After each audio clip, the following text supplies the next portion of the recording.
新浪娱乐的朋友们，大家好，我是肖战。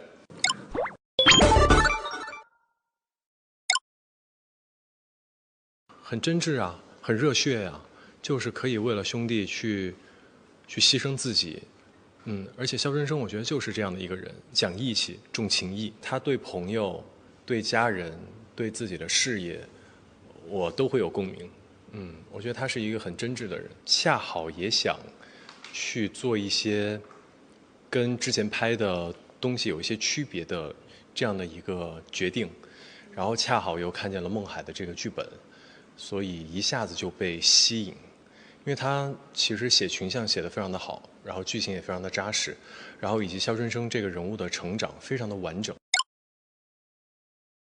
他可比我外向太多了啊！他是一个社牛，但我自己其实是有一点点社恐的这样的一个人，所以在演的时候，有时候演完自己也会觉得说，哎呀，原来这就是社牛的快乐嘛！看到很多人在说什么异性人格、I 型人格，那可能他就是异性人格吧。异性人格可能就是很外向的这样的人那你自己呢？，I 吧。又内向又自律的那种。哎，就也不到内向吧，可能就是没有那么的社牛。所以去演一个社牛的那个人生的时候，你需要调动自己某一些技能吗？需要就是让自己说，快点把这个场子给热起来。真的真的，我们每次拍那种，因为我们群戏特别多，每次拍吃饭的时候就一群人围在一起，然后每次导演就说：春生说两句。我想说导演我说啥呀？剧本上也没有啊，你随便说吧。然后我就现场就想一想说什么说什么，然后哔哩吧啦哔哩吧啦一顿说一顿输出。所以现在是那种聚会，只要拿起杯子就知道要干什么的了。现在又有点退化了。北京话。当然这个是一个很大的挑战，这个是大家都看得见的一个挑战。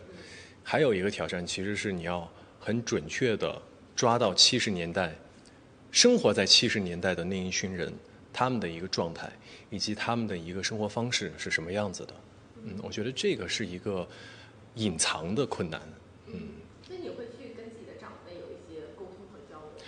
其实我不用特意的跟他们有一个交流，因为从小到大跟家人在一起的时间很长，其实从小就听他们说他们年轻时候的那些事情，所以其实内心会有一些感触。你自己会给他们有一些总结吗？比如说，哎，他们有哪些事情会怎么去想，然后会有没有一些什么习惯之类的？我可不敢总结他们，只是现在播了之后，他们会跟我说，哎，还不错哦，还真的有点像我们那个年代的那个味道。那我觉得那应该就对了吧。就像我刚刚说的，第二个它没有那么明显的一个困难，但是它演变到我们的剧情里面，就是你对每个人你交流的态度，以及你对你对手戏演员你该怎么去把控这个情感，就是你们在演戏时候的一个状态，取决于你怎么理解70年代的那一段环境跟背景，还有当时的年轻人他们的心态，所以都挺难的，对于我来说。我们很多演员都是北方人，然后也有北京人，瑞林就是北京人，所以我们在说的时候，片场交流的时候就会故意说一些北京话，然后说一些方言啊，北京方言什么的，对。配了之类的。对对对，还有什么颠儿啦，然后哎呦嘿，哎呦喂，呵，就是这种啊。那些东西就是你在看剧本的时候是对你来说有一些困难的。我们在围读的时候，我就那个小笔记就一直在做，就是哎，这个字儿，这个词儿什么意思？划个道儿，就是各种要备注备注备注。然后很有意思，我跟我姐都是南方人，但我们在围读的时候我不知道，然后大家就介绍自己，我说各位老师好，我是肖战，我是重庆孩子。然后他啊，你重庆人，南方人。我想说，哎呀，大家都是北方人，先天优势啊。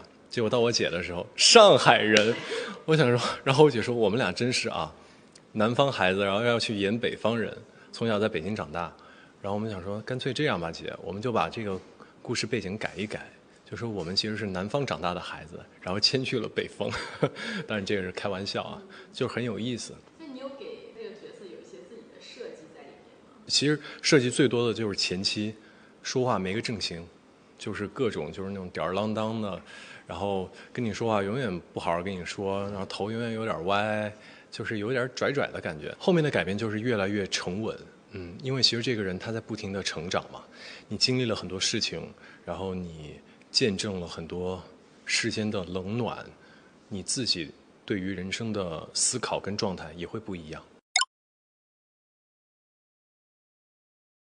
我觉得这个是他骨子里面的那种骄傲吧，骨子里面的那种不服输。如果是你，你也会卷吗？我可能会卷，但是也不会卷到这么厉害吧，觉还是要睡的。对于肖战本人来说的话，可能就是想好好的做好自己的事情，没有说我要去卷别人，或者我要怎么样卷自己，就是尽自己所能做好吧。上一次我们说，那宁愿自己累着吧，也挺好的。对，让自己累着吧。就现在还是这样的。现在依旧很累，没有，就是很开心的累。每一个人都很放松，真的给人感觉像在一起生活了很久的一堆朋友。我觉得如果有花絮的话，放出来大家应该能乐死。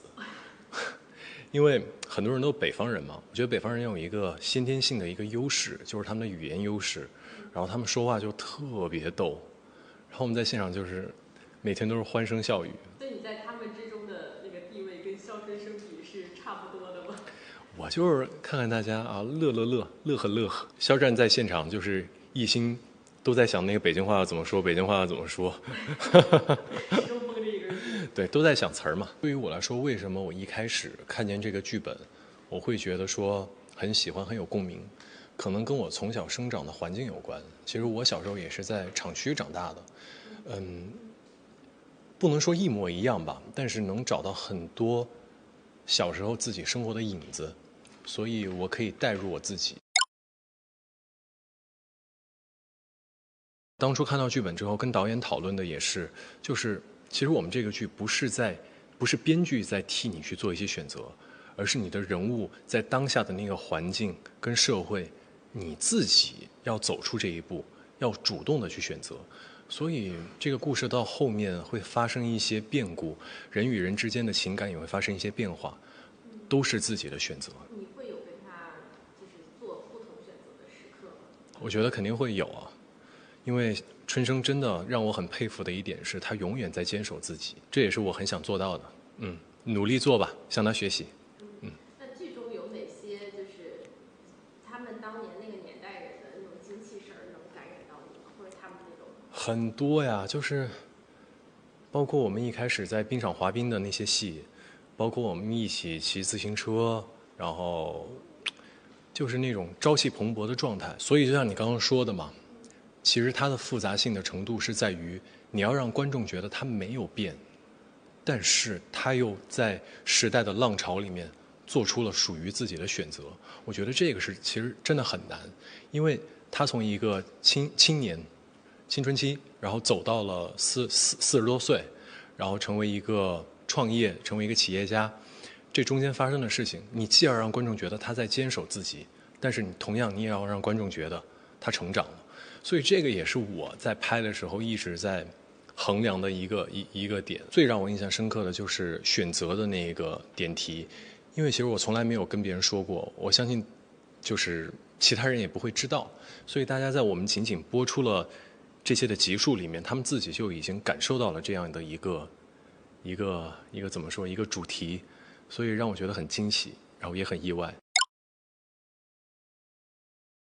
就是大家分析人物之间的关系啊，然后做的一些梗啊，都挺有意思的，而且有的分析很准确啊，包括就是角色在做出选择的这个点题上面，我觉得是非常准确的。其实都挺多挺搞笑的。